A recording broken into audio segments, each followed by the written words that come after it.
कानपुर वाली गंगा का हाल देखा होगा। नाले से बुरा हाल कर रहा था, लिटरली जहर।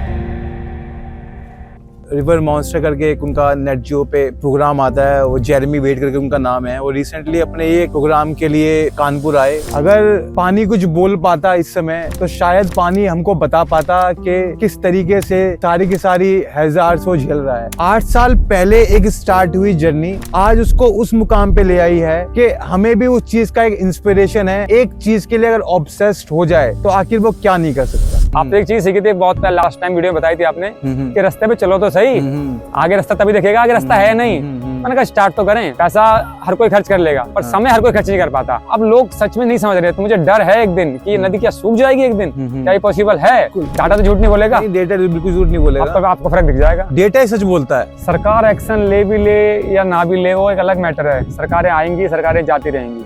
ये सरकार एक्शन लेगी, अगली पता नहीं उसको ढील दे देगी। मेरा ये मानना है सबसे पहले सुधरना हमें, मुझे और आपको पड़ेगा।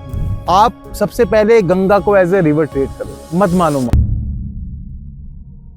पीने का पानी समझो इसे, पीने का पानी मानो इसे। और इस पे अवेयरनेस क्यों नहीं करी जा रही, क्यों नहीं फैलाई जा रही? हमारे जो फेमस लोग, चाहे वो एक्टर्स हैं, चाहे वो क्रिकेटर्स हैं, चाहे वो हमारी सरकार है, इस पे तो इनको अवेयरनेस बढ़ानी चाहिए। इससे हमको एक ही बात सीखने को मिलती है कि पानी को यूज करो लेकिन अब्यूज मत करो। बिल्कुल राइट। पानी सिर्फ पानी नहीं है, जिंदगी है। अगर हमारी नदी हेल्दी तो इंसान, प्रकृति, परंपरा, तीनों चीज हेल्दी है हमारी।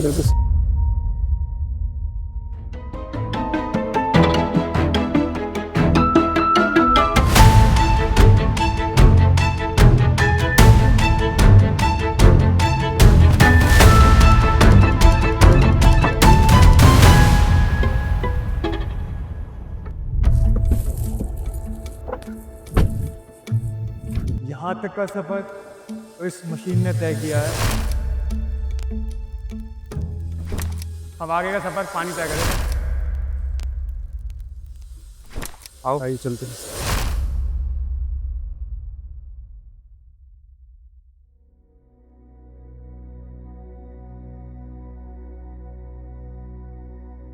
ओम नमः। हमारी पहले की 2 वीडियो में जुड़ने के लिए आपका धन्यवाद। जितने भी लोगों ने उन वीडियोस का आनंद लिया, उन वीडियो से कुछ समझा, कुछ जाना हमारे बारे में, उसी एक्सप्लोरेशन के अंदर एक नया वीडियो हम ये जोड़ रहे हैं आज, जिसके अंदर हम देखने आए हैं, समझने आए हैं उस स्रोत को जो हम देख तो हम काफ़ी समय से रहे हैं, लेकिन हमारा जुड़ाव आज भी उतना नहीं है जितना पहले था। मैं जो मेरी सारी प्रारंभिक जीवन, मेरा जितना भी शुरुआती जीवन सारा गांव के अंदर बीता, जो मैंने अपने गांव का एटमॉस्फेयर देखा, हवा पानी देखा, उससे एक बात तो मैं बड़े तरीके से समझ पाया कि पानी की क्या कीमत है। और पानी हमारा जीवन ही नहीं है, पानी ही जीवन है। अगर पानी कुछ बोल पाता इस समय, अगर पानी के अंदर वो कॉन्शियसनेस होती तो शायद पानी हमको बता पाता कि किस तरीके से सारा का सारा इन्वायरमेंट और सारी की सारी हैजार्ड्स वो झेल रहा है। जितना भी मिसफॉर्चून इस समय पानी झेल रहा है, जितने भी मिसफॉर्चून हमारे रिवर्स, हमारे बैंड्स, हमारी पूरी की पूरी इकोसिस्टम झेल रहा है, वो सिर्फ और सिर्फ मैन क्रिएटेड है। मैं आज जहाँ बैठा हूँ और जिस इन्वायरमेंट का मैं लुत्फ उठा रहा हूँ, उस लुत्फ को मैं अकेला नहीं उठा रहा हूँ। उस लुत्फ को मैं एक इंसान के साथ उठा रहा हूँ जो पिछले 8 सालों से एक जर्नी तय कर रहा है। एक जर्नी जो उसके लिए जरूरत नहीं है। लोग उसे पागल भी कहते हैं, लोग उसे कहते हैं कि ये एक ढकियानुसी विचार है, इससे कोई इम्प्रूवमेंट नहीं है, कोई बदलाव नहीं है। लेकिन उस इंसान ने उन सारे के सारे पक्षों को सुने बिना जो चीज सुनी वो अपने मन की आवाज थी। 8 साल पहले एक स्टार्ट हुई जर्नी आज उसको उस मुकाम पे ले आई है कि हमें भी उस चीज का एक इंस्पिरेशन है कि आदमी एक चीज के लिए अगर ऑब्सेस्ड हो जाए तो आखिर वो क्या नहीं कर सकता। तो सुमित की जर्नी मुझे याद है कि आज से 8 साल पहले शुरू हुई थी। उस जर्नी में मैं भी था साथ में। एक एक्सप्लोरेशन हमारा चल रहा था किसी और चीज को लेके, हम ढूंढ रहे थे कुछ और चीज और हमें मिला कुछ और। तो आज सुमित उसी के बारे में विस्तार से बताएंगे कि वो जर्नी चालू कैसे हुई और उस जर्नी से उन्होंने क्या जीवन में हासिल किया और आगे अपने जीवन में उन्होंने क्या बदलाव महसूस करे उस जर्नी के बाद। तो बताइए सुमित। आपको याद होगा 8 साल पहले हम जिम कॉर्बेट आए थे। आए तो हम सफारी करने थे। बिल्कुल बिल्कुल। हमारी सफारी वगैरह कंप्लीट हो गई थी। हाँ जी। फिर हमने अपनी कार ली, थोड़ा घूम के आते हैं आगे तक, जहाँ तक गाड़ी जनरल गाड़ी जा सकती है जंगल के बाहर एरिया में। घूमते घूमते आपको याद होगा कि ऐसे रास्ते भागे थे, जाना कोई शॉप थी, सिर्फ गाँव के 10-12 घर और एक अच्छा नेचर, प्रकृति जो अब मैं तो पर्सनली बहुत पसंद करता हूँ, स्पेशली जहाँ शांति हो, भीड़ भड़ाके से अलग जाके। फिर हमने देखा कि हमारी, आपने नोटिस किया होगा, मैंने कहा त्यागी पानी देना। आपने कहा पानी तो नहीं है, लेकिन पानी खाली बोतलें थी। फिर हमने गांव वाले से पूछा कि यहाँ पानी मिलेगा, कोई शॉप है? अब हम तो ये याद आता है हम पानी कैसे लेते हैं हर जगह, शॉप कहाँ है, 20 रुपए की बिस्लरी बोतल ले लो पीना है। यही बचपन से सीखते आए, जब होश संभाला है हमने और करते आए हैं। उसने कहा शॉप तो नहीं मिलेगी, पर आगे एक झरना है, नदी है, वहां से आप पानी भर लीजिए। झरने नदी के पास हम आ गए, वो पानी भरा, आप ऑप्शन नहीं था हमारे पास। हमने, जबकि कुछ लोग कहते थे ऐसा चलता हुआ पानी पीना नहीं चाहिए, कुछ कहते थे पीना चाहिए। हमने तो दोनों की सुनी थी, और उस टाइम तो ऑप्शन था नहीं, हमने पिया। और जो पानी जब वो अंदर गया, इतना ठंडा पानी, वो चीरते हुए अंदर गया, ऐसा लगा ऐसा पानी नहीं मिला जीवन में। तो वहां से ऐसी पहली बार ख्याल आया, क्या इस पानी को दिल्ली नहीं ले आ सकते? फिर तुमने कहा ले आ सकते हो। फिर मैं कहा ले आ सकते हैं, तो कैसे ले आ सकते हैं? मैंने कहा जैसे बोतल, बड़ी बोतल में ले आ सकते हो। फिर इसमें कुछ लोगों ने कहा कि नहीं, ये तो पानी तो इतने दिन रखोगे खराब हो जाएगा। फिर आपको बोला मैंने थोड़ा रिसर्च करो इस पे यार। फिर आपने कुछ रिसर्च कर थोड़ा बताया कि पानी तो खराब होता ही नहीं है, अगर पानी सही से ढका हो, चीज हो, तो पानी खराब होता ही नहीं है। तो मैंने कहा, फिर भी हमने कहा हमें तो पानी पूरा महीने के तो चाहिए नहीं, हमें तो वीक 10 दिन के पानी चाहिए। वहां से जर्नी स्टार्ट हुई। मैंने 20 लीटर की भरते आपके साथ शुरू करी। तो पहला दिन था हमारा। लोगों ने कहा, जो इनफैक्ट जो पहाड़ों पे लोग थे वो भी हंस रहे थे कितने दिन लेके जाएंगे। मेरे फादर भी, अरे ये तेरे नए नए शौक है, कहते हैं नए नए जवानी सारी लड़कों को, 25-26 साल के लड़के हैं, आप 33 साल है, उस टाइम 25 साल एज थी, कि नई नई जवानी है, नए नए शौक चढ़ रहे हैं, ऐसे पहाड़ से कोई पानी लाया जाता है, कब तक ले आएगा? बिल्कुल जो घर में नॉर्मल बात होती है। चलो मैंने कहा फिर अपना एक शुरू से चीज स्टार्ट तो करी जाए, कब तक होगी जर्नी, पहले चलो तो सही। आपने एक चीज सीखी थी बहुत लास्ट टाइम वीडियो में बताई थी आपने, कि रास्ते पे चलो तो सही, आगे रास्ता तभी दिखेगा, आगे रास्ता है नहीं। मैंने कहा स्टार्ट तो करें। मेरी मम्मी को भी थोड़ी डिसीज थे, मैंने पानी स्टार्ट करा ले आना। तो महीने भर, जब 2 महीने हो गए स्टार्ट, घर पे, अब पहले क्या होता था, घर पे आरओ लगा होता था, तो आरओ का भी चला भी छूट जाता था, तो कोई परवाह नहीं होती थी। अब जब ये पानी एक गिलास भी गिरे तो दुख होए कि वहां से आ रहा है भाई, स्पेशली गाड़ी लेके जाना है और लेके आना है समय। चलो पैसा तो तेल, पैसा एक अलग चीज हो गई, पैसा किसी पे है किसी पे नहीं है, दोनों अलग अलग चीजें हैं। पैसा हर कोई खर्च कर लेगा, पर समय हर कोई खर्च नहीं कर पाता, वो भी ऐसी हर चीजों पे नहीं कर पाता, अपने हिसाब से समय खर्च करता है।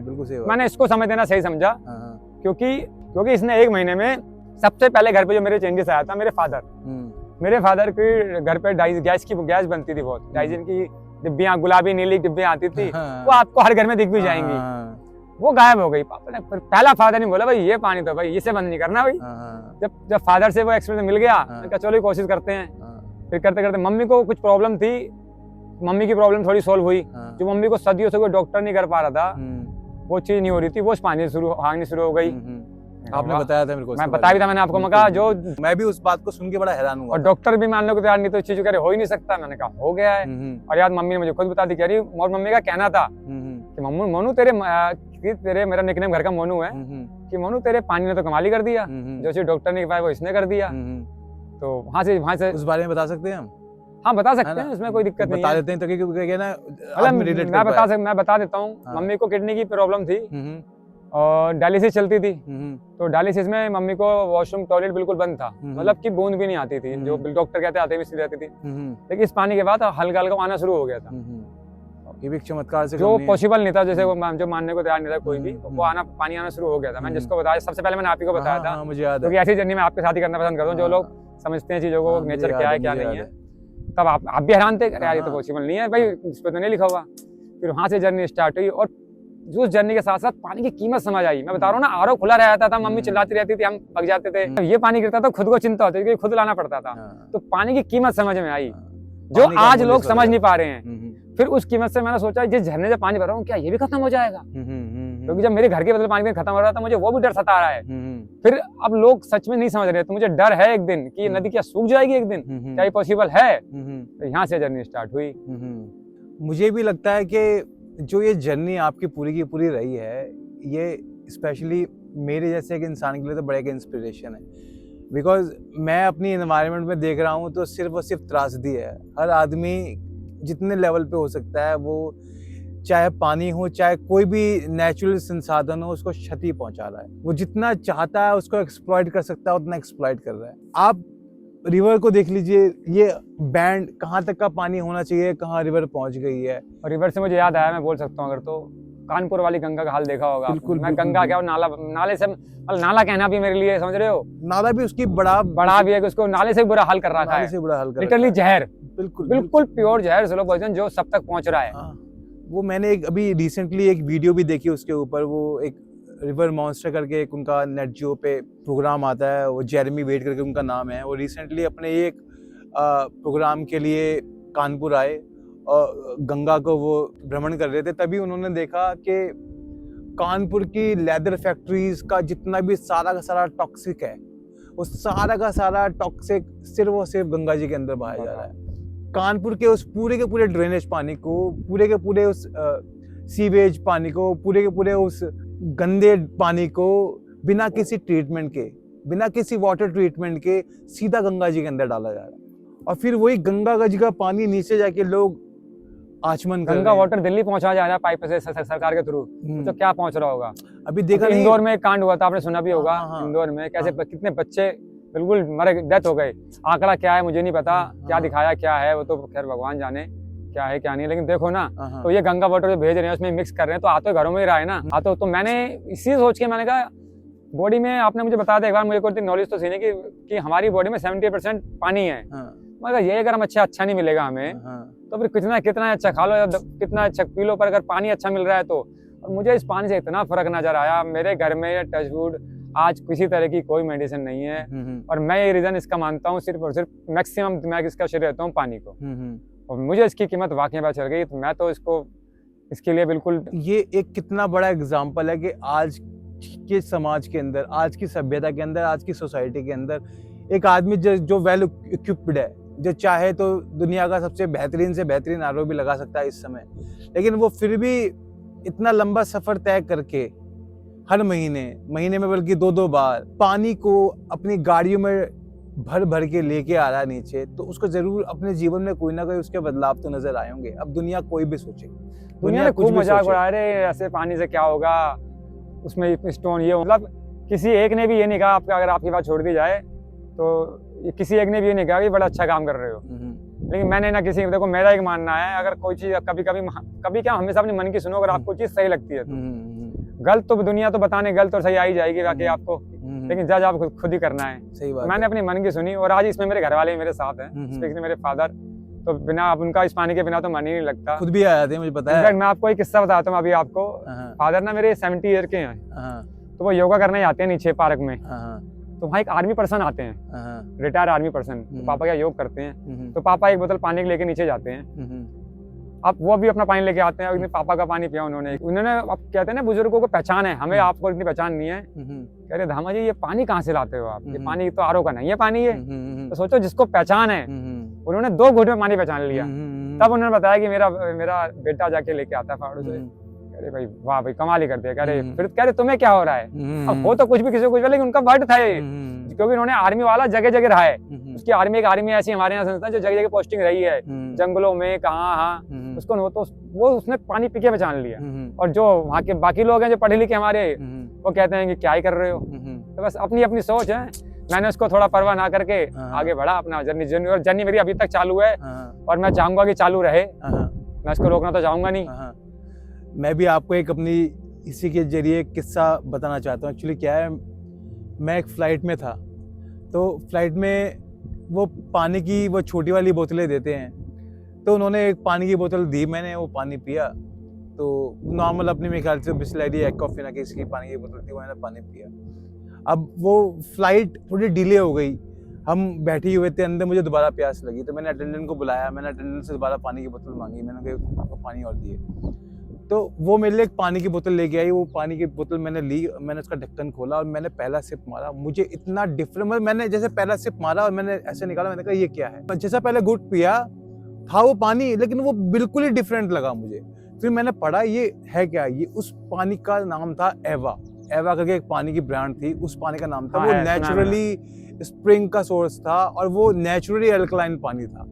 मतलब जब मैंने उसको पहला घूंट ही भरा ना, तभी मुझे समझ में आ गया मैं कुछ अलग पी रहा हूँ। मैं नॉर्मल पानी जो पी रहा था वो मैंने पहले पिया, उसका मुझे डिफरेंस, जैसे मैंने इस पानी को पिया मुझे तुरंत समझ में आ गया कि इस पानी में कोई ना कोई डिफरेंस है।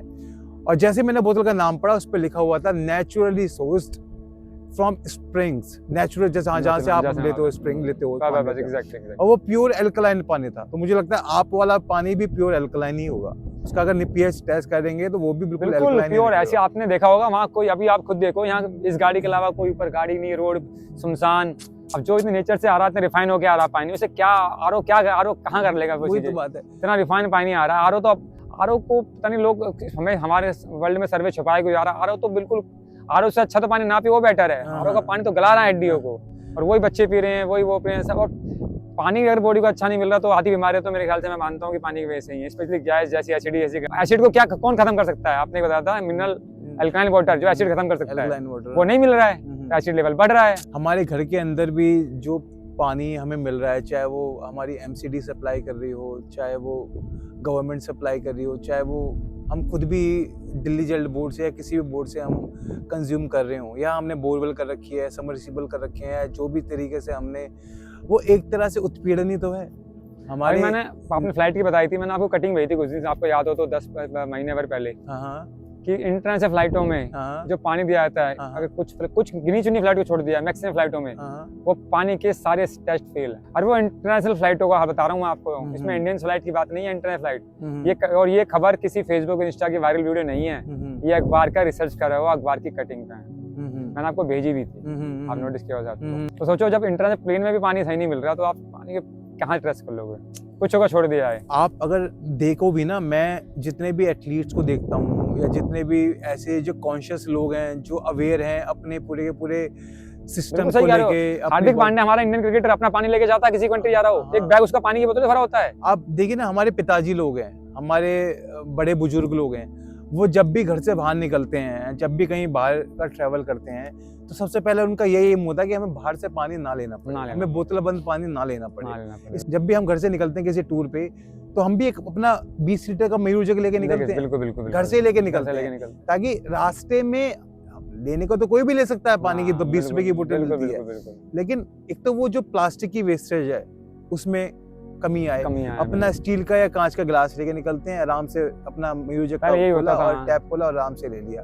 तो ये हमारे उस समय के बुजुर्गों के अंदर और अभी के बुजुर्गों के अंदर भी ये कॉन्शियस है, उस चीज को लेके अवेयर है। आप भी देखेंगे तो जो बुजुर्ग आदमी है या जो उस एज आदमी है, वो उतना मतलब एक्सप्लॉइट नहीं कर रहा संसाधनों को, कि उसको अहमियत पता है, उसने वो समय देखा है, उसने उस कमी के अंदर अपना समय गुजारा है। अभी जो लोग हैं उनको संसाधन बड़े आसानी से मिले हुए हैं, उनको हर चीज इजीली अवेलेबल है, हर चीज 10-10 मिनट के टाइम पे अवेलेबल है, तो उनको इसलिए यही तो इजी हुआ होगा ना, उनको किसी भी चीज की कदर नहीं है। उन्होंने, आप डाटा उठा लो, जब से आरओ शुरू हुआ है और उससे पहले का डाटा उठाओ 10 साल का, आप अपनी डिसीज का लोगों में आपको फर्क दिख जाएगा। बिल्कुल, डाटा तो झूठ नहीं बोलेगा, डेटा बिल्कुल झूठ नहीं बोलेगा, आपको फर्क दिख जाएगा। डेटा ही सच बोलता है, आदमी चाहे अपने डेटा बोल ही नहीं सकता झूठ। आप डेटा उठा लो 10 साल, जब से पहला आरओ शुरू हुआ है ना, लोगों के घर पहुंचना शुरू हुआ है, उसके पीछे के 10 साल और उसके आगे के 10 साल। अब उसके अंदर बहुत सारी ऐसी टेक्नोलॉजीज आ गई पानी के अंदर, कैंगन आ गया, एल्कलाइन आ गया, कॉपर आ गया, बहुत सारी ऐसी अलग अलग, वो मार्केटिंग गेम है, आपको पता ही है मार्केटिंग गेम है। अगर किसी भी चीज को प्रोजेक्ट करना है तो उसको मार्केटिंग के हवाले कर दो, उसको आप बाजार को सौंप दो, ब्रांड बना दो, बस उसको ब्रांड बना दो, तो मतलब वो उतने लेवल पे एक्सप्लॉइट हो जाता है इसकी अदनी। अब ये रिवर्स हैं, ये इतनी शांति से बह रही हैं कि अगर इनको टच ना किया जाए, मतलब मैं यहाँ पे जिक्र करना चाहता हूँ, एक बहुत बड़े इन्वायरमेंटलिस्ट हुए, उनका नाम था जेडी अग्रवाल। आप चाहें तो लोग सब उनके बारे में पढ़ भी सकते हैं, समझें उनके बारे में, उनकी रिसर्चेस को देखें। वो इंसान सब कुछ जानता था कि कैसे हम गैंगीज को या गंगा जी को कैसे क्लीन कर सकते हैं या अपने रिवर्स को कैसे बचा सकते हैं। उसके पास पूरा का पूरा ब्लूप्रिंट था, पूरा का पूरा रोड मैप था। वो इंसान अनशन पे बैठ गया, उसने 15-20 दिन की भूख हड़ताल करी कि मुझसे पूछो, सरकार मुझसे पूछे कि मुझे पता है कि किस तरीके से रिवर बैंड पे काम करा जा सकता है, रिवर अपने आप को ठीक कर सकती है, रिवर के पास इतनी एबिलिटी है, तुम्हारा हस्तक्षेप की जरूरत नहीं है उसको, तुम्हारे इन्वॉल्वमेंट की जरूरत नहीं है उसको अपना काम करने दो। उन्होंने पूरा अपना ब्लूप्रिंट बताया, लेकिन सरकार ने उनकी एक बार नहीं सुनी। वो आदमी भूख हड़ताल पे मर गया। आप समझिए, वो इंसान जिस PhD था, जिसके पास पूरी एजुकेशन थी पानी को लेके, उसको पूरा का पूरा मतलब नॉलेज थी, उस इंसान को हमने गवा दिया जस्ट बिकॉज अपनी इग्नोरेंस की वजह से।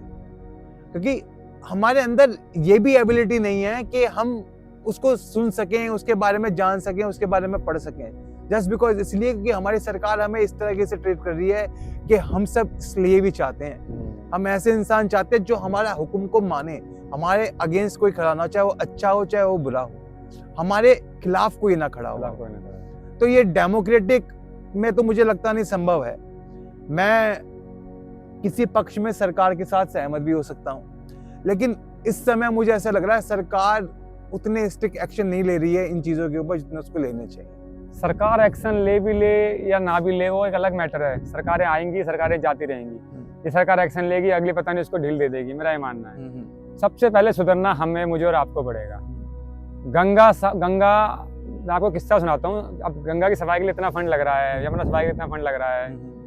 अभी बीजेपी गवर्नमेंट आई है दिल्ली में, तो हम लोग कहीं थे किसी के साथ, मैं उनका नाम तो नहीं बताना चाहूँगा किसी का भी, तो वहाँ बैठे हुए थे, तो वहाँ सारे अधिकारी लोग आए हुए थे यमुना की सफाई के लिए, तो मशीनें भी आई हुई थी और पूरी प्लानिंग चल रही थी कि सफाई की स्टार्ट कैसे करी जाए। वो अधिकारी जो जल बोर्ड के लोग होते हैं, जिनको जो आप कह लो साइंस पढ़े होते हैं कि कैसे नदी को साफ करना है, ये करना है, वो करना है, समझ रहे हो। तो मैं वहाँ तरह से खड़ा ही हुआ था, किसी ऐसे बैठने गया था यमुना मान लो, तो सब कुछ हो गया, बात वगैरह ऐसे साफ हो गया। तो तभी वहाँ पास में बैठा है, जैसे लगा लो कि कोई वहाँ कोई बुजुर्ग आदमी था, वो वहीं सो रहा था, वहीं उसकी झुग्गी थी, वहीं जो खाना कोई उसको खाना दे आता था तो वो खाना खा लेता था, वहीं इसका रहन सहन था उसके यमुना किनारे ही। उसने एक बात बोली, तो उनकी 2 घंटे की बात खत्म होने के बाद कह रहा, साहब इस यमुना को किसी आपकी मशीन की और किसी पैसे की और किसी लोगों की जरूरत नहीं है, इसको तो बस गंदा करना बंद कर दो, ये अपने आप साफ हो जाएगी। और कोविड इस बात का एग्जाम्पल है भी। कोविड के टाइम पे किसी ने साफ नहीं करी, हमने यमुना की हर नदी साफ दिखी थी। क्यों? क्योंकि सिर्फ गंदी करनी बंद हो गई थी। तो सरकार से पहले हमें अवेयर होना पड़ेगा, हमें, आपको, खुद को, मैं सबको बोल रहा हूँ, चाहे वो मैं हूँ, चाहे आप है, चाहे कोई भी है, कि पहले खुद अवेयर हो और उसको साफ मना करें, उसको गंदा करना बंद कर दें।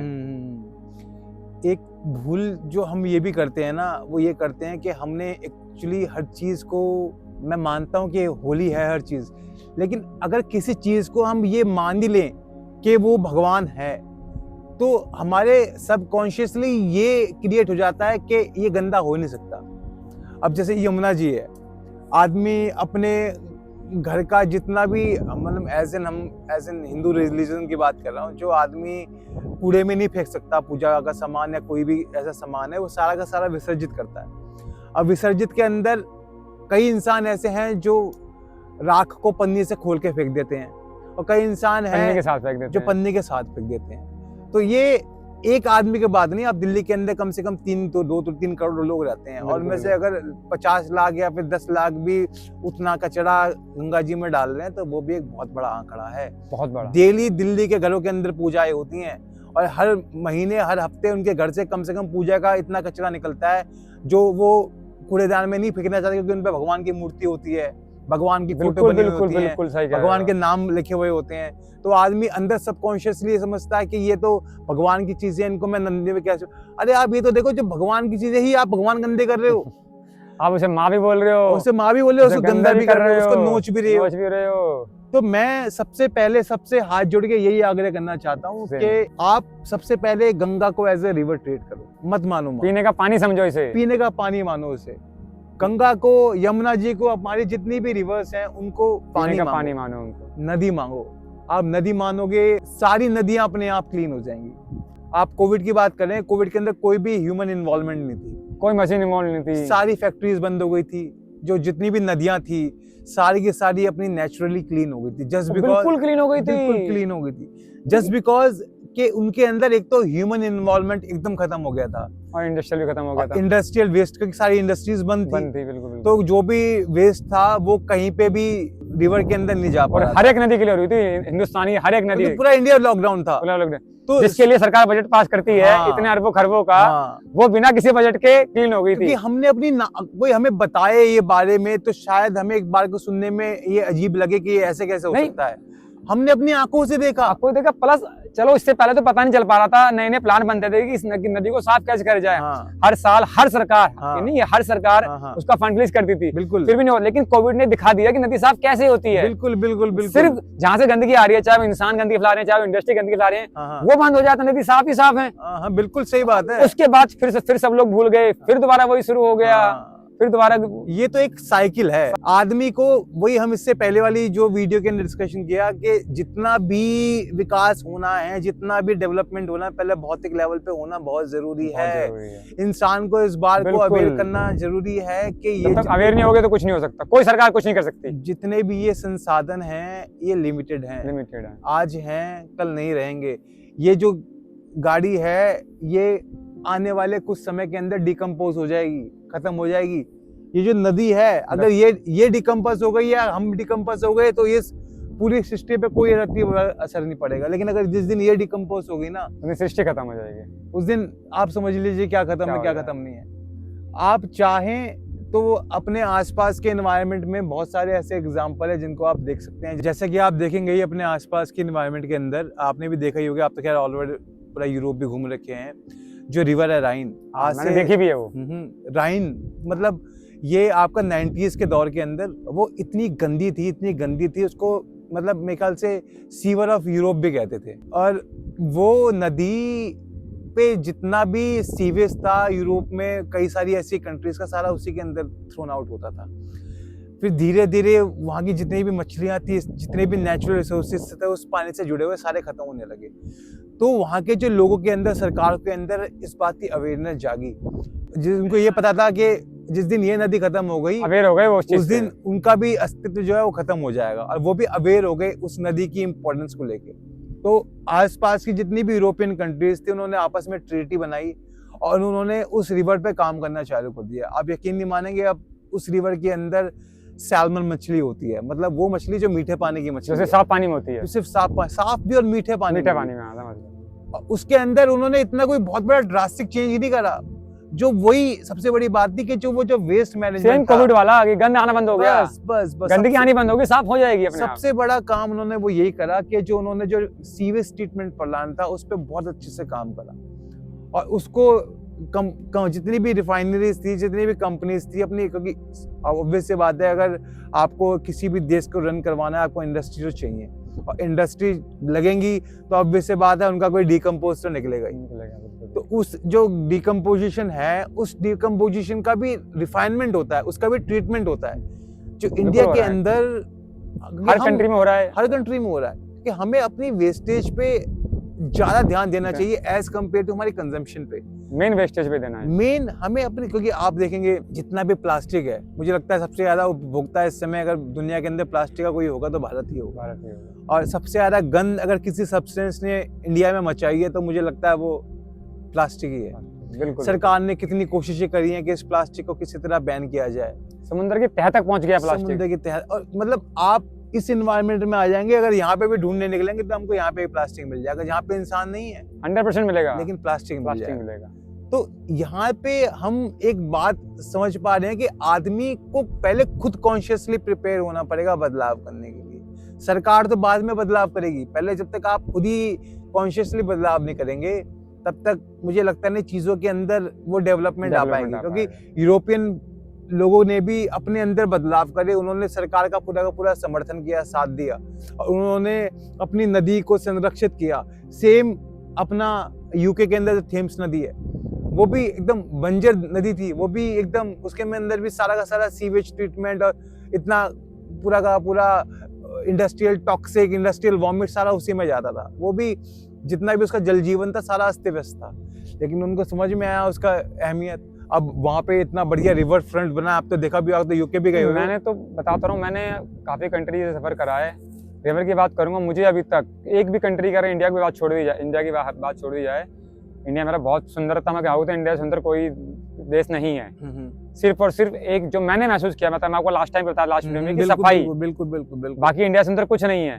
तो बाकी साफ, बस उनकी रिवर साफ है, बस उनकी रिवर साफ है और हमारी रिवर साफ नहीं है, इतना डिफरेंस है। मतलब हमारी सुंदर सिर्फ हमारी सुंदरता से बढ़कर कुछ नहीं है। हाँ, क्योंकि वो रिवर मानते हैं, वो रिवर मानते हैं, हम माँ मान रहे हैं, हम माँ मान रहे हैं, माँ मान के हम माँ को कुछ भी बोल देते हैं। माँ बुरा नहीं मानेगी, माँ बुरा नहीं मानेगी। और अब माँ की लिमिट हो चुकी है, लिमिट हो चुकी है। माँ कब तक बुरा नहीं मानेगी, कब तक बुरा नहीं मानेगी। अब माँ बुरा मान रही है और बच्चों को मार रही है, मारेगी, क्या करेगी आखिर में? जब माँ पे ही आ गई तो क्या करेगी? अब वो भी माँ को आने वाली जनरेशन भी तो देखनी है। हाँ, आने वाली जनरेशन भी देखनी है, उसको तो आने वाली सारी पीढ़ियां देखनी है। और हम लोग उस पीढ़ी को खत्म करने में लगे हुए हैं। और हम रहे ना रहे, वो तो रहेगी, वो तो रहेंगी, माँ तो रहेगी ना, तो रहेगी। ये तो जननी है। मैं सबसे यही अनुरोध करना चाहता हूँ, मैं जितनी भी जनता है, जितने भी लोग हैं, मैं जानता हूँ मैं एक बहुत छोटा सा चेंज हूँ और मैं जानता हूँ कि हम एक बहुत छोटा सा चेंज है। हम सिर्फ इतना चाहते हैं कि आप पानी की अहमियता को समझें कि ये जल जीवन नहीं है, जल ही जीवन है। हमारी जो अस्तित्व है वो इसकी वजह से है, ये इसका अस्तित्व हमारी वजह से नहीं है। बिल्कुल बिल्कुल। हम जब तक कॉन्शियसली इस बात को लेकर अवेयर नहीं होंगे कि हमें इसको संरक्षित करना है अपने बलबूते, क्योंकि जितना हम कर सकते हैं कम से कम उतना तो करें। मैं ये नहीं कहता कि आप सुमित की तरह पहाड़ों से जाके पानी लाइए, अभी आपको पानी की अहमियत को समझ में आएगी, नहीं। अगर आप किसी दिन बिना पानी के रह के देखेंगे, आपको पता लगेगा। अगले दिन जब आप पानी का पहला घूंट पियेंगे तो आपको पता लगेगा पानी की क्या अहमियत है। मैं पहले नहीं था, मैं भी पहले अनअवेयर था पानी की इम्पोर्टेंस को लेके, लेकिन जब मैंने सुमित को देखा और सुमित की जर्नी के बारे में समझा और जाना, तब मुझे अवेयरनेस आई पानी को लेके भी कि, और मैंने अपनी जितनी भी लिमिट के अंदर पानी का कंजप्शन था वो मिनिमम से मिनिमम करा। मैं थोड़ा इस बात में अपनी साइंटिफिक ग्रोथ से भी थोड़ा नाराज, क्योंकि मुझे लगता है कि साइंस हर जगह काम कर रही है और हमारी जितनी भी डेवलपमेंट है, जितनी भी इंडस्ट्रियलाइजेशन है, हर जगह काम कर रही है। लेकिन ये जो हमारा सीवेज ट्रीटमेंट है और हम जिस तरीके से फ्लश कर देते हैं, मतलब आदमी टॉयलेट करके आएगा तब भी तकरीबन 20 लीटर पानी फ्लश कर देगा, तो उसको थोड़ा कंज्यूम करने के लिए थोड़ा ऐसा कुछ टेक्निक आनी चाहिए, डेवलप होनी चाहिए। क्योंकि मैं तो पिछले 20 सालों से 30 सालों से जो देख रहा हूँ वही रूढ़िवादी विचारधारा चल रही है कि हालांकि कुछ कंट्री ने इस पे स्टार्ट कर दिया है। जापान ने कुछ किया इस पे, पूरी तरीके से मुझे पता नहीं है, पर कुछ किया है जापान ने, सिंगापुर ने, इन दो कंट्री में कुछ किया। लेकिन जिनको अहमियत पता होगी वो जरूर करेंगे, वो अवेयर, उनकी खास बात यही अवेयर। और अवेयरनेस कोई बड़ी चीज नहीं है, अवेयरनेस के लिए कोई पढ़ाई लिखाई नहीं चाहिए। एक बार बोल दे कि हाँ जैसे साइंटिस्ट बनने के लिए कुछ पढ़ाई चाहिए, बीटेक इंजीनियर बनने के लिए पढ़ाई चाहिए, अवेयरनेस होने के लिए पढ़ाई चाहिए ही नहीं। जैसे अपना घर साफ रखते हो, ऐसे आपको नदी साफ रखनी है, रोड साफ रखनी है, दूसरे घर साफ करना है। अपने घर में गंदगी नहीं फेंकते ना, दूसरे मत फेंको। और रिवर को वही बात करने की हमें बार बार यही जरूरत पड़ रही है कि हमें हमारे एफर्ट में सिर्फ इतना ही करना है कि हमें उसको गंदा नहीं करना, भाई इतना करना है।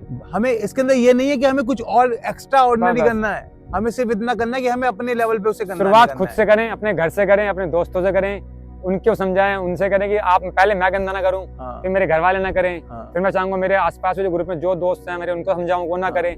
यहाँ से शुरुआत करो, देखो चैन कैसे बनती चली जाएगी। लेकिन शुरू करना पड़ेगा, पहले शुरू करना पड़ेगा। यहाँ पे मुझे एक बड़ी अच्छी लाइन याद आई जो आपने बोला कि मतलब शुरू करना पड़ेगा और मतलब कहीं से शुरुआत करनी पड़ेगी। उसमें एक बहुत बड़े फिलोसोफर हुए हैं, उनका नाम था जॉर्ज बर्नार्ड शॉ। उन्होंने एक बात कही थी कि both optimistic and pessimist contribute to society, optimist discover aeroplane and pessimist discover parachute. मतलब एक समाज के लिए आशावादी और निराशावादी दोनों लोग जरूरी हैं। बिल्कुल बिल्कुल बिल्कुल। जो आशावादी है उसने एयरप्लेन बनाया और जो निराशावादी है उसने पैराशूट का डिस्कवरी। तो मतलब समाज के लिए दोनों जरूरी है। तो मैं ऐसा लगता है मेरे अंदर दोनों है। मैं अपने आप को लेके तो आशावादी हूँ, लेकिन मैं सोसाइटी को, समाज को लेके निराशावादी, क्योंकि मैं बहुत ज्यादा निराशा देख रहा हूँ समाज के अंदर। मैं अपने अंदर आशावादी इसलिए हूँ कि मैं अपने अंदर बदलाव करता हूँ और मैं बदलाव करने में सक्षम हूँ अपने अंदर, और मैं उस चीज के लायबल हूँ। लेकिन मैं किसी और को समझाऊं उस बात को बोलना, वो एक टेढ़ी बात हो जाती है, जस्ट बिकॉज इसलिए कि अगले आदमी के अंदर वो सेल्फ अवेयरनेस ही नहीं है, वो सेल्फ कॉन्शियसनेस ही नहीं है उसके अंदर कि ये जो संसाधन है एक दिन विलुप्त हो जाएंगे। ये जो चीजें हैं ये आपकी जागीर नहीं है, आप इनको उपभोक्ता हो, आप इनको यूज करो और इनको बस लेट इट बी, वो जैसा हो रहे हैं इनको होने दो। लेकिन अगर आप उन पे रूल करना चाह रहे हो कि this belongs to me, that's totally मैं कहता हूँ ब्लंडर कर रहे हैं। बिल्कुल बिल्कुल। और रिसेंटली मैंने इसी पे एक मूवी भी देखी, मैंने आपको बताया भी था, द जोन ऑफ इंटरेस्ट करके एक मूवी मैंने देखी। वो नाजी समय के उस यहूदी में वाली जो बिल्कुल बिल्कुल बिल्कुल, हाँ वो जो नाजियों ने जो त्रासदी मचाई थी यहूदियों के साथ में। मुझे मेरा कहना है, दुनिया में टोक रहा हूँ थोड़ा सा आपको, यहूदियों से बहुत कुछ सीखने को चाहिए। बिल्कुल बिल्कुल बिल्कुल बिल्कुल, पूरी दुनिया को, बिल्कुल सिर्फ इंडिया की बात नहीं कर रहा हूँ, पूरी दुनिया को। जिस तरह से इच्छा शक्ति, एक तो विल पावर, क्योंकि मुझे लगता है एक होता है डिसिप्लिन और एकता और एक होती है डिसिप्लिन। आदमी का डिसिप्लिन से भी ज्यादा जरूरत है विल पावर। जब तक आदमी का विल पावर नहीं होगी ना, तो वो डिसिप्लिन भी नहीं अडेप्ट कर सकता। जब आदमी के अंदर विल पावर जनरेट होगी, क्योंकि उनके अंदर बहुत अच्छी विल पावर, क्योंकि हम जब भी देखते हैं, मतलब जितना थोड़ा बहुत मैंने ट्रैवल किया है, चाहे वो हिमाचल हो, चाहे हमारा गोवा हो, चाहे नीचे आपका केरल साइड भी कई कुछ जगह हैं जहाँ पे वो मुन्नार साइड थोड़ा उन्होंने अपने कबीले से बना रखे हैं, वहाँ पे रहते हैं, तो उनके अंदर अभी भी अवेयरनेस है। वो अगर इस जगह पे भी रह रहे हैं तो इसको भी साफ सफाई से रखते हैं, इसको भी गंदगी से नहीं रखते हैं। बिल्कुल सही बात। तो वो अपने आप को लेके, अपनी चीजों को लेके, अपने संसाधनों को लेके बड़े सेल्फ अवेयर है। ये बात उनसे सीखनी चाहिए। और उन्होंने जितनी त्रासदी सही है, मुझे लगा उस जो ये सेकंड वर्ल्ड वॉर के दौर में, मुझे लगता है, ये तो आपको मैं सरकारी आंकड़ा बता रहा हूँ, तकरीबन 60 लाख 6 मिलियन तो वो है जो आंकड़ा लिखा हुआ है, ये जो लिखा हुआ है, मतलब कितने हो सकते हैं उसका अंदाजा नहीं है। लेकिन जो लिखित आंकड़ा है वो तकरीबन ये ऐसा है कि 6 million people have died. That means 60 lakh people have died. मतलब वो हॉलोकॉस्ट ऐसा मचा था कि जहाँ पे नाजियों ने उनका नरसंहारी किया था। बिल्कुल उसी पे ये मूवी बनी हुई है, द जोन ऑफ इंटरेस्ट, जिसके अंदर क्या है, वो इस एनवायरनमेंट, इस हमारे टॉपिक से इसलिए कनेक्ट हो पा रही क्योंकि उसके अंदर भी एक दीवार थी। उस दीवार के पीछे तो नरक था। उस दीवार के पीछे तो जितनी भी ज्यूइश पीपल थे वो नरक झेल रहे थे। उस दीवार के इधर स्वर्ग था, जहाँ पे जर्मनों ने सिर्फ एक दीवार का डिफरेंस था। जर्मनों ने इधर अपना पूरा स्वर्ग बना रखा है। वो पूरी अपनी फार्मिंग कर रहे हैं, मतलब जो भी उनका परिवार है वो रह रहा है। उन्होंने पूल बना रखे हैं बकायदा, बच्चे उनके पूल में खेल रहे हैं। तो और उधर गोली की आवाज आती रहती है, वहां पे लड़कियों की चिल्लाने की आवाज आ रही है, बच्चों के रोने की आवाज आ रही है, मतलब मरने की हवा के अंदर ऐश की। वो इकट्ठे लोगों को हजार लोगों को इकट्ठा जला देते थे, एक के ऊपर रखा और इकट्ठा लोगों को जला दिया। तो जो उनकी ऐशिश थी ना, वो भी उड़ के उन्हीं के ऊपर आती थी, समझ रहे हो। तो वो पूरा चेम्बर बन जाता था ऊपर से, तो वो अपने बच्चों को अंदर कर लेते थे। एक सीन तो मैं आपको दिखाता हूँ, मुझे याद है उस मूवी का। वो नदी के अंदर मछली पकड़ रहा, जो कमांडर होता है वो नदी के अंदर मछली पकड़ रहा होता है। तो एकदम से बहता बहता उसके पैर से कुछ टकराता है, उसके पीछे बच्चे खेल रहे होते हैं। जैसे आप मानो ये नदी है, यहाँ पे वो मछली पकड़ रहा है नदी के अंदर बीच में, और उधर बच्चे उसके खेल रहे हैं नदी के अंदर। तो उसके यहाँ पे एक इंसान की हड्डी टकराती है। इतना बड़ा इंसान हुआ, इतना मतलब इंसान की हड्डी टकराती है। वो एकदम से देखता है, ऐसे पानी हाथ में डालता है तो देखता है, अरे ये तो इंसान की हड्डी। तो तुरंत भागता जाता है, अपने बच्चे को पानी से निकालता है। और उसके बच्चे घर पे जाते हैं, और घर पे जाते हैं तो वहां पे जूइश जो काम करने वाली औरतें होती हैं, वो उनको मल के साफ करती हैं, धोती हैं, उनको धुलाया जाता है, उनको दोबारा नहलाया जाता है साफ पानी से दोबारा। उन्हें ये था कि जूइश इतने ज्यादा उनको लगता था कि वो पापी लोग हैं कि उनका अगर कोई तत्व भी उनके लग गया ना, टच भी हो गया, वो क्या, वो भी हड्डी जो भी उन्होंने मारी है जला के उन्होंने फेंक दिया पानी के अंदर, जो बच गया वो मछलियों ने खा के जो छोड़ दिया, वो उसका टकराया है। और फिर उसने वो बच्चों को दोबारा नहलाया। तो मतलब ये आप समझ रहे हो, हम वो दीवार है, ये जो कानपुर है या दिल्ली के ड्रेन से नहीं, ये वो दीवार है और हम उस दीवार को अपनी आंखों से देख रहे हैं, और हम ऐसे हाथ बंधे हुए हैं, हम कुछ कर ही नहीं पा रहे। तो हम सिर्फ इतना चाहते हैं, और मैं स्पेशली सिर्फ इतना चाहता हूँ कि हम इस बात को लेकर सेल्फ अवेयर हों कि ये संसाधन खत्म हो जाएंगे अगर हमने इनके, अगर जल्द से जल्द अवेयर नहीं हुए तो। जल्द से जल्द अवेयर नहीं, खत्म होते जा रहे हैं खत्म। मैंने आपको अभी दिखाया रास्ते में, आपको जब मैं यहाँ घूमता, आपको हमारे टाइम देखा था कि कुछ झरने खत्म हो गए हैं। जहाँ पहले पानी खूब आता था वहाँ बूंद भी नहीं है। जहाँ से आपने पहले पानी लिया था वो खत्म हो गया है, वो खत्म होते जा रहे हैं, खत्म होने वाला है, खत्म होते जा रहे हैं, स्टार्ट हो चुका है। अगर अब भी अवेयर नहीं हुए तो फिर नहीं बचेगा। वो कहते हैं सूखा हाँ, वो आएगा। पानी की कीमत तब समझ में आएगी जब पानी करोड़ों में बिकेगा ना। जब बिकेगा। बाहर के यूरोप जाओ अगर आप, तो पानी महंगा है, बियर ड्रिंक सस्ती है, अदर ड्रिंक सस्ती हैं, वाटर सबसे महंगा है वहाँ, क्योंकि लेट अवेयर हुए। बस अगर इंडिया भी नहीं माना, हम लोग नहीं माने यहाँ पर हम, बस फिर वो हाल होगा। और वो उस जो पानी को पेड़ होगा पता नहीं कैसा होगा फिर वो। बिल्कुल सही बात है, बिल्कुल सही बात है। पानी कैसा कुछ नहीं पता, कुछ नहीं पता, कुछ नहीं पता। आप देखिए ना, आप जितने भी इलाके हैं दिल्ली के अंदर, आप देखेंगे इतने सारे वाटर प्लांट लगे हुए हैं वहाँ पे, इतने सारे वाटर प्लांट लगे पता नहीं हर गली में वाटर प्लांट है। मतलब वो पानी, और सरकार ने अंधा सबको जरा के लाइसेंस दे रखा है कि आप यहाँ से पानी, अब वो पानी निकाल कहाँ से रहे? उन्होंने तो जमीन को ही बोल कर रखा है ना। अब पहले आप यकीन मानिएगा, मैं जब गांव में था 50 फीट की बोरिंग पे पानी आ जाता था, फिर वो पानी 100 फीट पे गया। अब इस समय वो जो बोरिंग है वो 200 फीट पे है। गुड़गांव में तो खत्म ही हो गया। अब हमारे बगल में हमारे पड़ोसी गुड़गांव देखो ना। हाँ जी। गुड़गांव में नीचे पानी नहीं है। अच्छा। गुड़गांव में जो महंगी सोसाइटी है, जो बड़ी वहाँ 50-50 करोड़ के फ्लैट्स हैं, वहाँ पानी टैंकरों से आता है। आज टैंकरों से पानी आता है। जहाँ पे पानी अगर बारिश पड़ जाए तो बाढ़ जाती है। हाँ, और अगर टैंकर नहीं आए तो सोसाइटी में उस दिन सुबह नहाना धोना बंद हो सकता है, अगर किसी ने पानी सेव ना करा हो तो। अच्छा जी, ये हाल है आपके पड़ोसी गुड़गांव में ही। और चेन्नई में तो आपको पता चालान हो चुका है, बिल्कुल नीचे ग्राउंड लेवल वाटर पर खत्म है। तो स्टार्ट हो चुका है। और इस पे अवेयरनेस क्यों नहीं करी जा रही, क्यों नहीं फैलाई जा रही? हमारे जो फेमस लोग, चाहे वो एक्टर्स हैं, चाहे वो क्रिकेटर्स हैं, चाहे वो हमारी सरकार है, इस पे तो इनको अवेयरनेस बढ़ानी चाहिए।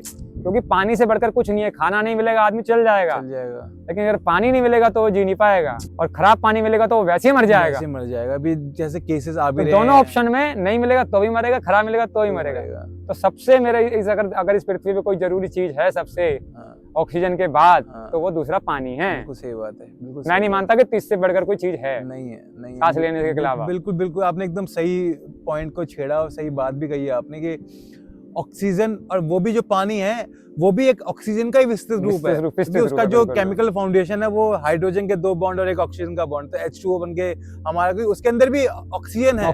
पानी के अंदर भी ऑक्सीजन है, जब भी तो ये जितने भी जीव हैं उसके अंदर रह पा रहे हैं।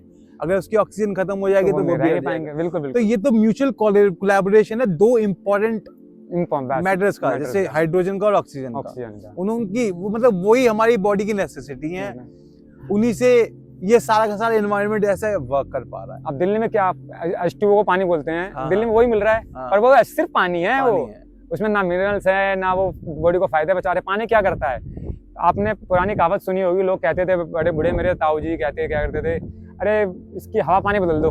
बिल्कुल, तो ही चीज प्योर है। हवा मतलब ऑक्सीजन ही हो गया। गलत, अगर मैं गलती नहीं बोल रहा हूँ तो पानी मतलब कह रहे इसकी ये बदल दो, आधी बीमारी अपने आप ही ठीक हो जाती है। और हुई है मेरे साथ, मतलब बता दो, मेरे को डिसीज हुआ, मैं आया, आप अपने गए गाँव में, बिल्कुल आधी चीज उससे ठीक हो गई। कहते नहीं है, हमने बार डिस्कस भी किया है कि शहर की दवा और गाँव की हवा एक ही बराबर है। बस हवा पानी सबसे मेन है। अगर ये तो आधी बीमारी वैसे ही ठीक है।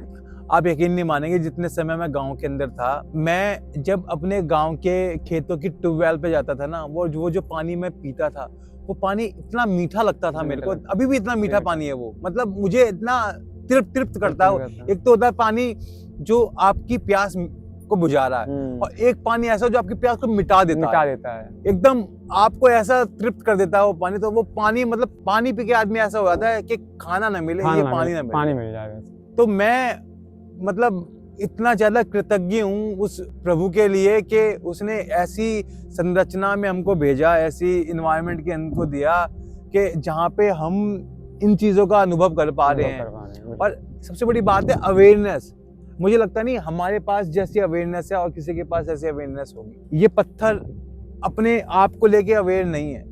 बिल्कुल। ये कोई भी जो जीव जंतु है वो इस बात को लेके अवेयर नहीं है कि उसको पानी को बचाना है, लेकिन वो कोई नुकसान नहीं पहुंचा रहा पानी को। वही बात आ गई, गंदा मत करो, साफ अपने आप है। हाँ। लेकिन इंसान उसमें हेल्प कर सकता है, उसको सफाई करने में भी, उसको गंदा ना करने में भी, उससे अवेयरनेस हो। अभी अब देखो ना, दिल्ली की हवा भी खत्म है, पॉल्यूशन आप देख ही रहे हो, पानी को भी देख ही रहे हो, शुरुआत हो चुकी है। और अगर अब भी अवेयर नहीं हुए तो हम, मेरे और आपके बच्चे अगर होंगे तो वो अच्छी हवा पानी तो नहीं मिल पाएगी। दिल्ली में हमारे घर पे जो सप्लाई का कभी कभी पानी आता है, मतलब पानी जो आता है वो ऐसा पानी है कि आप उससे नहा भी नहीं सकते हो, समझ रहे हो, आप उससे नहा भी नहीं सकते हो। जैसे कि जेरेमी बेड ने उस कानपुर वाली वीडियो में दिखाया था ना कि उसका जो फीकल कॉलीफॉर्म जो बैक्टीरिया है उसके अंदर, मतलब इंसानी मल, एक तरह से इंसानी मल की जो उसमें 0 होनी चाहिए, उसके अंदर जो उसने जो टेस्ट करवाया उसके अंदर पता कितनी आई थी? 80,000। बताओ, मतलब जो वैल्यू 0 होनी चाहिए 80,000 वो वैल्यू 80,000 पर यूनिट थी। और उसी जल को लोग आचमन कर रहे हैं, उसी जल के अंदर लोग नहा रहे हैं। तो उसने अपना पैर भी नहीं डाला, जेरेमी ने अपना पैर भी नहीं डाला, जस्ट क्योंकि वो एज एन उसे रिवर ट्रीट कर रहा है। हम तो उसे एज एन भगवान ट्रीट कर रहे हैं, लेकिन वो उसे एज ए रिवर ट्रीट कर रहा है।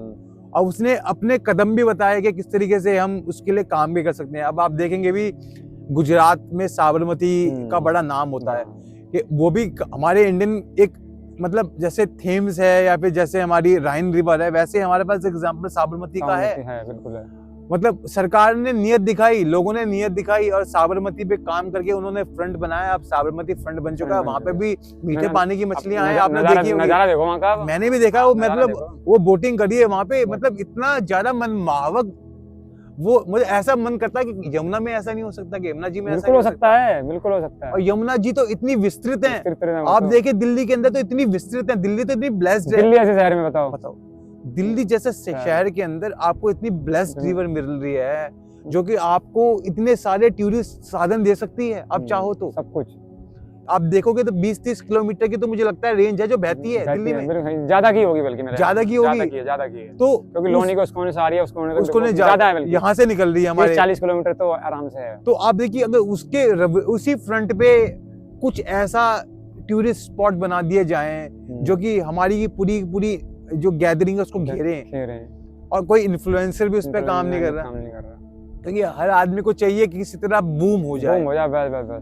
और मैं उसी समाज से बाहर निकलना चाहता हूँ। मुझे वो बूम नहीं देखना, मुझे देखना है कि कुछ बदलाव आए, चाहे वो सरकार करे चाहे वो इंसान करे, सिर्फ बदलाव आए। खुद के लिए होगा बदलाव, वो हर किसी के लिए होगा। ये बदलाव वो बदलाव है जो हर किसी के लिए खुद के लिए है। सबसे बड़ी बात ये कि हर किसी के लिए होगा तभी खुद के लिए होगा, बस। तो ये इससे अवेयर हो जाए, इससे एक आदमी अवेयर हो जाए। और इसमें कोई बहुत ज्यादा रॉकेट साइंस कुछ नहीं है, इसमें कोई मशीन की जरूरत भी, ये वो साइंस है जो कोई मशीन नहीं लगानी है इसमें, आपको मशीन हटानी है, बस मशीन हटानी है, लगानी नहीं, हटानी है। आपको ह्यूमन इन्वॉल्वमेंट खत्म करना है, बस एग्जैक्टली। मैं कहता हूँ अगर आप इस पृथ्वी से, स्पेशली इंडिया से, अगर ह्यूमन इन्वॉल्वमेंट हटा दो इस समय, तो नदी एकदम साफ है, बस नदी कहीं गंदी नहीं है। और हमें एक प्रलय, एक महामारी ये सिखा भी गई है। पहले तो चलो मैं मान रहा हूँ कि हमारे इस जनरेशन में, इस दशक में या इस जनरेशन में पता नहीं था कि होगा कैसे ये। भाई गंदा करना तो आ गया, इंडस्ट्री फैलानी तो आ गई, लोगों को पूजा करना, गंद फैलाना भी तो आ गया उसमें, लेकिन पता नहीं था कि साफ कैसे किया जाए।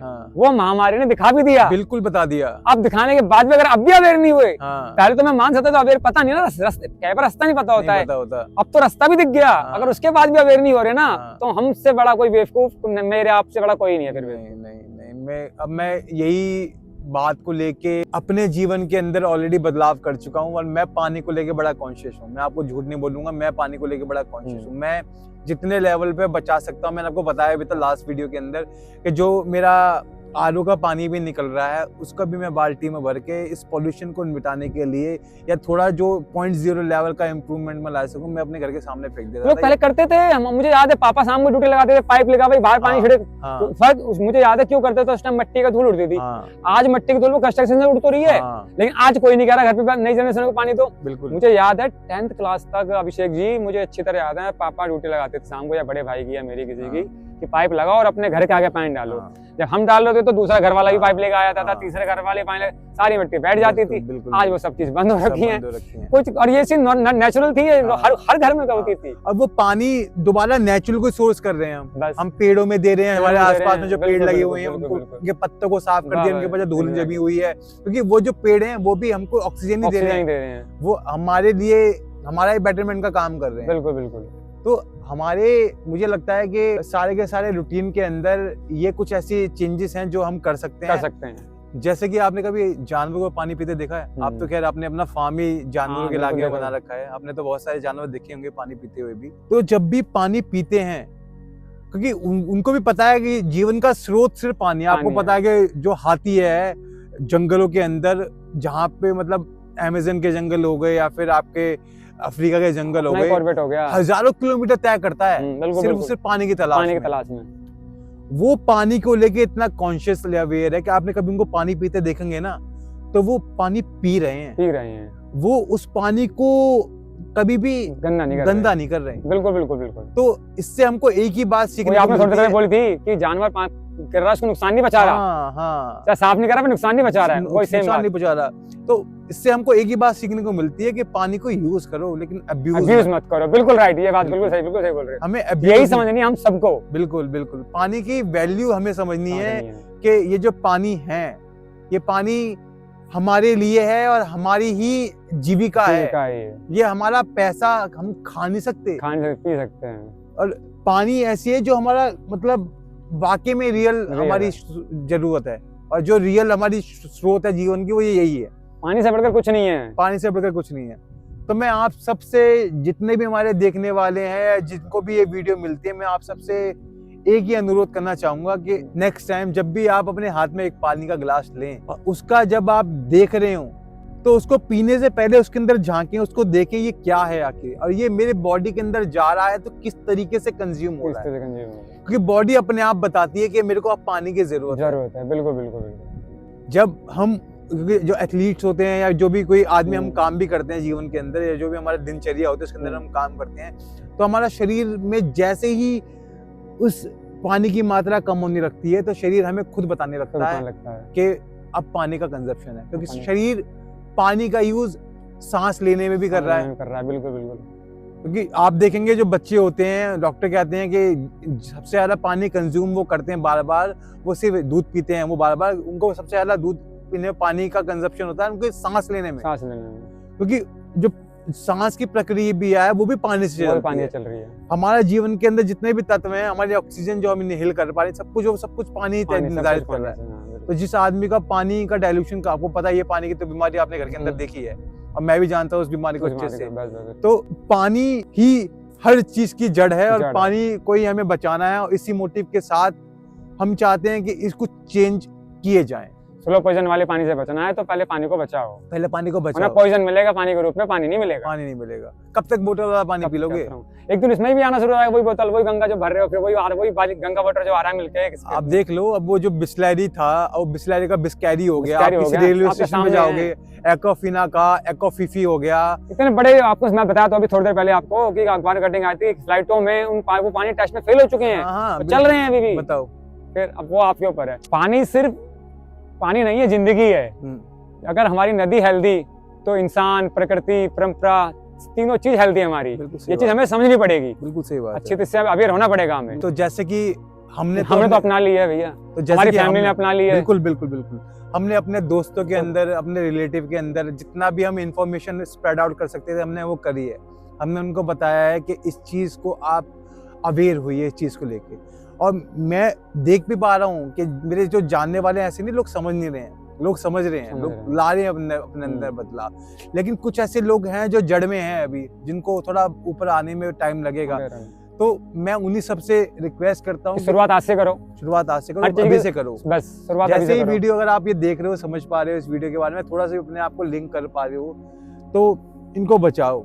और आप सबको पता है इसकी कीमत क्या है, अच्छी तरह पता है, हर कोई जानता है। बिल्कुल, चाहे वो किसी भी तजबे से आ रहा हो, कहीं से भी आ रहा हो, सबको पानी की कीमत पता है। स्पेशली जो रेगिस्तानी इलाकों में रह रहे हैं, जैसे कि हम राजस्थान में जब जाते हैं, हम देखते हैं वहाँ पे कितनी ज्यादा वैल्यू है। मतलब लोग, महिलाएं आज भी 5-5, 6-6 किलोमीटर उन, जैसे मुझे समझ में आ गई पानी की कीमत, मेरा एक गिलास गिरता है, दुख होता है, मुझे पानी का, मुझे लेके आना होता है भाई। आपको समझ में आता है, आपको समझ में आता है, हमको भी उस बात का समझ में आया। नहीं, आपके उस पानी की वजह से हम भी लिंक कर पाए अपने आप को। हमने भी अपने अंदर बदलाव करे उस पानी को लेके कि ये मेरे लिए कितना अच्छा है ना कि मेरे थ्रू आप तक पहुंची। बिल्कुल, तो आपके थ्रू एक तक पहुंचेगी, यही ऐसे ही चैन बन जाएगी। ऐसे चैन बन जाएगी। अगर लोग अगर यहाँ, तो हमारे लिए अच्छा क्या होगा? कुछ नहीं अच्छा। प्रकृति ने हमारा कुछ दे रहा है, वैसे हम दे नहीं रहा, प्रकृति से हमने लिया है। अगर हम कुछ कर पाए, दे पाए, इतना होगा तो इससे अच्छा क्या होगा? इससे अच्छा कुछ नहीं होगा। तो हम चाहते हैं कि जो भी लोग इस वीडियो को देखने का, अभी तक आप देख रहे हैं, तो बहुत बहुत धन्यवाद आपका, अभी तक देखने के लिए, अपना कीमती समय देने के लिए आपका बहुत बहुत धन्यवाद।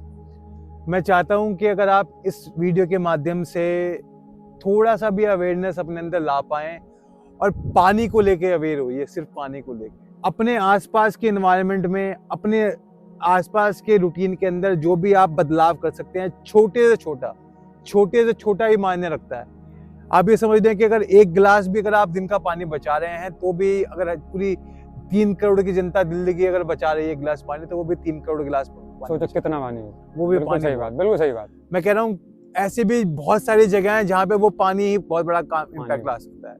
जमीनी पानी हमारा कम होता जा रहा है धीरे धीरे, नदियाँ हमारी सूख ही रही हैं, रेन हमारी किसी भी मौसम में पड़ जाती है। आप अपने स्रोत देख ही रहे हो, कहाँ से कहाँ कैसे कैसे आ रहे हो। मुझे लगता है आप जो आपका डर है किसी दिन वो हकीकत ना बन जाए। होता जा रहा है, मैं देख रहा हूँ, हकीकत बनता जा रहा है अभिषेक भाई। मैं 2 झरने देख चुका हूँ, 2 झरने जो आज से 5 साल पहले थे। हाँ। मैंने वहां से पानी पिया है, पानी भरा है, वो झरने लिटरली सूख गए हैं। हाँ। अब बिना बरसात के वहाँ पानी की बूंद भी नहीं होती है। और मैंने भी जब वो पानी पीता हूँ ना, जो आप लाते हो पानी, तो वो पानी मतलब ऐसा है कि वो जो अंदर इंटॉक्सिफिकेशन कर रहा है वो पता लग रहा है शरीर को।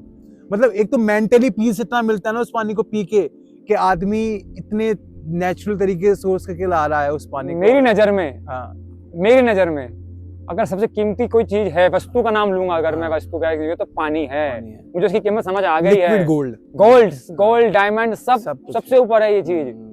गोल्ड डायमंड सब रखे, पानी नहीं होगा तो गोल्ड डायमंड कुछ नहीं कर पाएंगे, कुछ नहीं। उनका अस्तित्व, गोल्ड भी तो इन्हीं से निकला हुआ है। गोल्ड भी सब इसी का ही रूटीन है। लेकिन मैं अब भी दोबारा आप सबसे यही अनुरोध करता हूँ कि अपने लेवल पे अगर आप थोड़ा सा भी इम्प्रूवमेंट ला सकते हैं, थोड़ा सा भी चेंज ला सकते हैं, तो लाइए, बदलाव कीजिए अपने समाज के अंदर। विनती है हमारी आप लोगों से, मेरी आपसे रिक्वेस्ट है, विनती है आप सबसे कि ये बदलाव कीजिए अपने व्यवहार के अंदर और अपने समाज के अंदर। जैसे कि आपने देखा ही होगा, एक बूंद बूंद से ही सागर बढ़ता है, और बूंद बूंद से ही जितने भी हमारे जीव हैं, अब आप देखेंगे एक पक्षी भी है, चाहे वो कौवा हो, चाहे वो कोई भी चिड़िया हो या कोई भी जीव हो, वो अगर पानी का कंजप्शन कर रहा है तो बूंद बूंद से ही पानी का कंजप्शन कर रहा है।